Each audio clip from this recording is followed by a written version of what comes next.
国经济辩论，欢迎来到 The Debate。今天我们来聊一个，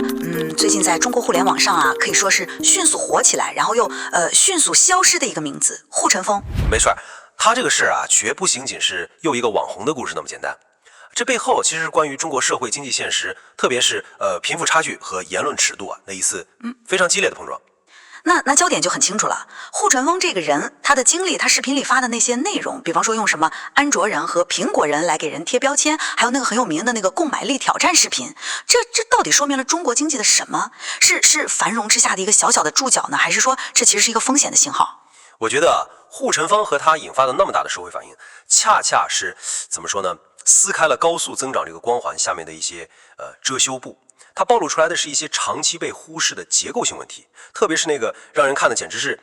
咋舌的贫富鸿沟，还有因为这个鸿沟导致的极其敏感的社会神经。所以我认为这预示着真实的风险。我是今天的看工者。我的看法不太一样。我觉得护城风现象呢，虽然确实碰到了社会的一些痛点，但本质上可能更应该把它看作是网红经济这个大潮里面的一个案例。他很懂得怎么用争议标签来吸引流量，他有些言论也确实激化了对立，所以官方出手进行内容治理，有它的必要性。但这并不能直接就抹杀掉中国经济的基本面和长期来看向好的大趋势。我是今天的看多者。好，那我们各自陈述一下观点。我先来吧。护城风那个去南充探访老婆婆的视频，我觉得那个杀伤力真的是太大了。一个78岁的老人家跟着失业的儿子在成都飘着，每个月农保只有107块钱，他自己说很久没吃过肉了。这是底层现实非常真实的一瞥。但是你转过头去看他后来的那个直播连线，那些富二代呢，住的是月租$5000的纽约长岛公寓，动不动就是10几万人民币的爱马仕包，还有那个8万多的卡地亚手镯就随手带着。这种就是他后来自己标签化的所谓安卓房，代表普通人甚至有点窘迫的生活，和那个苹果房象征精英阶层那种奢华享受，这两者的对比，它不是网络段子，它就是现实。这种强烈的，甚至我说是残酷的反差，它直接点燃了很多人心里头对贫富悬殊的那种怒火，也让一些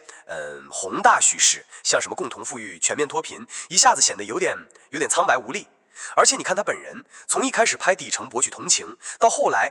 用安卓人这种标签来区分人群，甚至隐隐约约带着点嘲讽的意味，这种转变本身就反映了一种挺让人不安的心态。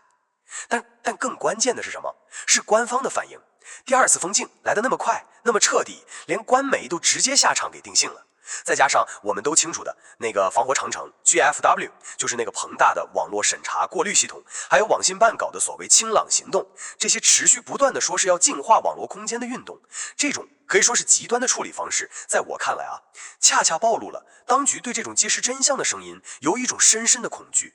这个恐惧的根源就是对经济下行还有社会不稳定的焦虑，这不能不让人对中国经济的真实健康状况打上一个大大的问号。我能理解你说的这种担忧，那我的解读框架可能跟你完全不一样。首先那个107个块钱养老金的个案确实让人听了心里不好受，它反映了特定群体的困难，这点没错。但是真的不是全貌。中国在脱贫方面取得的成就，还有居民整体财富的增长，这也是客观事实，而且是全世界都有目共睹的。不平等问题对确实存在，比如一些研究也提到基尼系数，就是那个衡量收入或者财富分配差异的指标。中国的这个数据确实是在一个比较高的水平，但这几乎是所有快速发展的经济体都会经历的一个阶段，关键是整体的蛋糕是不是在做大。其次呢，我们必须得看到护城风现象背后那个网红经济的属性。他这个人非常懂得流量密码，他用安卓人、苹果人这种标签，就是故意制造对立，引发争论，这样才能获得巨大的关注度还有收益。网上不是传他一个月挣60万吗？一个祝福系视频收费快3000块钱，这完全就是商业行为，是追求他个人利益最大化的手段。第三点，他的一些言论，比如说对低学历群体的那个贬低制造各种鄙视链这些确实有可能像官方说的那样挑动负面情绪，制造社会对立。那官方根据现有的比如网络信息内容生态治理规定这些法规来进行管理，它的目标是维护网络秩序，防止一些极端的言论撕裂社会。这在任何一个负责任的国家都是必要的网络治理行为，不能简单的就把它等同于压制真相。最后一点也是最重要的，我们绝不能因为一个案例就否定整个中国经济。你想想数字经济的活力，G20杭州峰会对中国的肯定就是个例子，还有像5G 这些新的基础建设的领先，这些才是中国经济韧性的基础。规范个别行为出格的网红，恰恰是为了让数字经济能够更健康的发展，这跟经济本身是不是出了大问题，我觉得是两码事。好，那我们开始辩论，就从你说的贫富差距开始。你说107块是个案例，但旁边就是10几万的包啊，这不是简单的个案对比，这是2个世界的直接碰撞。你提到基尼系数，像皮凯迪他们的研究早就指出来了，到2011年的时候，中国最富的那10%的家庭就已经占了快70%的社会总财富了，而底层的50%的人口只占了5%。就算你说近些年那个系数所谓有点下降趋势，但绝对差距呢？那种让人喘不过气来的鸿沟，难道缩小了吗？特别是在我们天天喊共同富裕的这个大背景下，这种现实难道不更讽刺、不更危险吗？你看像印尼、尼泊尔那些地方，富人炫富最后引发社会动荡的例子还少吗？护城风他不过就是把皇帝的新衣给戳破了一点点而已。等等等等，你这个数据引用和解读，我觉得有点失之偏颇了。首先，财富集中这是一个全球性的问题，不是只有中国才有。其次，你好像忽略了动态变化。比如国内有些学者用那个中国家庭追踪调查，就是 CFPS 的数据研究发现，从2010年到2020年，家庭财富的基尼系数，它确实是从一个高点大概0.674吧，有所回落，降到了0.62。这说明什么？说明趋势可能是在改善的，虽然它仍然在一个高位。高速发展必然会伴随着分化，关键在于发展的成果有没有让大多数人受益。整体生活水平的提高，这个主流叙事是没法否认的吧？你用极端的案例来否认整体的进步，这是不是有点以偏概全了？而且你刚才自己也说了，护城风他自己一个月挣60万，那他本人难道不也恰恰是这种你所说的差距的体现者和受益者吗？你拿他来论证差距的危害，这个逻辑他说得通吗？他挣得多恰恰是问题的关键，他怎么挣的？靠挑动社会对立，靠贩卖焦虑来变现，这种流量经济模式本身就是病态的，这有什么好辩护的？而且我们再往深挖一层，他直播连线的那些富二代，住着豪宅，背着名包，但反问到你爸是干嘛的？为什么一个个都支支吾吾说不方便说？哎，这背后是什么？是财富来源的正当性问题，是资本外流的疑虑，甚至可能涉及到权力寻租和不法所得。这些难道不是实实在在的经济风险和社会地雷吗？你还觉得这仅仅是网红经济4个字就能概括的吗？好了，这个话题我们先放一放，我们换个角度谈谈审查和经济信心的关系。你好像觉得任何网络管理都是打压，都是心虚，但当网络空间它需要秩序啊。护城风第2次被封，官媒都介入了，这很明确地指向了它的内容确实是碰了红线。比如说《计算机信息网络国际联网安全保护管理办法》第5条，它禁止煽动民族仇恨、破坏团结或者捏造事实、扰乱社会秩序。它那种给人贴标签、制造对立的言论是完全可以被放进这个框架里的。还有像网络安全审查办法等等，这些法规都是为了规范平台的责任，保护数据安全，防止网络暴力，这是依法依规在管理，目标是营造一个稳定的发展环境。你不能把所有的监管都描绘成是恐惧和心虚的表现吧？依法依规，你听这话，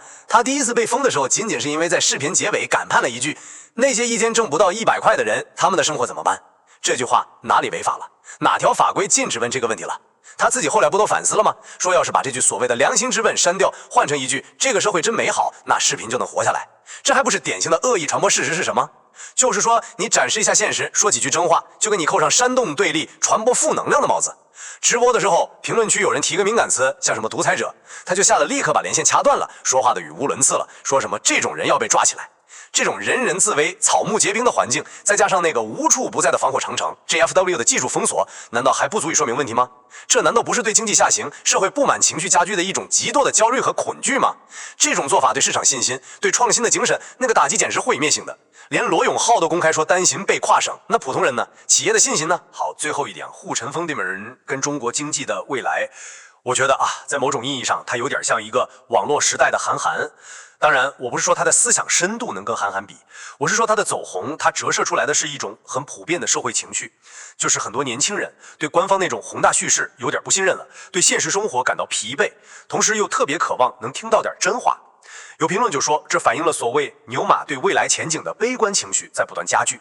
他的出现，甭管他说的内容是对是错，他至少是搅动了一池春水，引发了人们对一些根本问题的思考。现在把它彻底封杀掉，就像是想把这个火苗给掐灭。但问题本身解决了吗？这种压制在我看来只会加剧社会的郁结，让未来更加充满不确定性。我真的不能同意你把它跟韩寒去做类比，这完全是拔高他了。在我看来呢，他就是一个非常精明的流量捕手，一个典型的自媒体名人。他的核心手段就是制造标签、激化矛盾、吸引眼球，这跟韩寒早期那种对文化、对体制的批判性思考是有本质区别的。它的兴起和衰落，其实就是网红经济周期的一个缩印，是市场选择和监管介入共同作用的结果。中国经济的未来，它是要靠宏观政策的调整，靠产业升级，靠科技创新来决定的，绝不是由1、2个网红的命运就能左右的。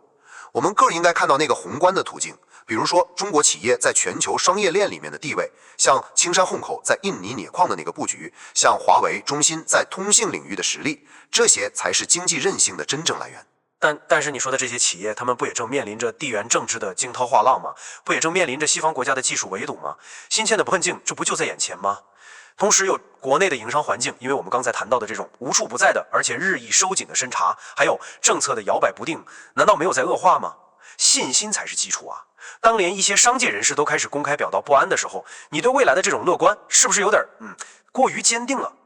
好，总结一下我的观点，护城风这个事件就像是撕开了一道裂隙，让我们得以窥见中国经济光鲜外表之下那些真实的焦虑。悬殊的贫富差距，我觉得它就像个定时炸弹，脆弱的社会神经可以说是一触即发，而那种严密的言论控制正在扼杀经济活力最依赖的信心和创造力。靠压制问题来维持表面的所谓稳定繁荣，这种模式它的长期代价我是非常担忧的，未来的不确定性在我看来非常大。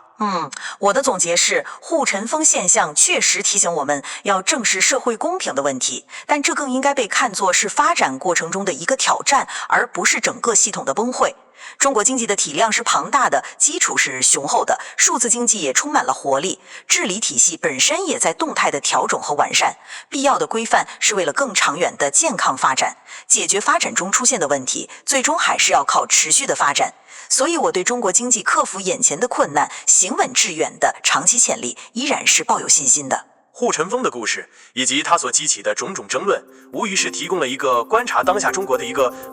复杂的多棱镜。是的，其中关乎经济结构、社会公平，还有网络治理的这些深层次的议题，确实都值得我们持续的关注和进行更深入的思考。那今天的讨论就到这儿吧。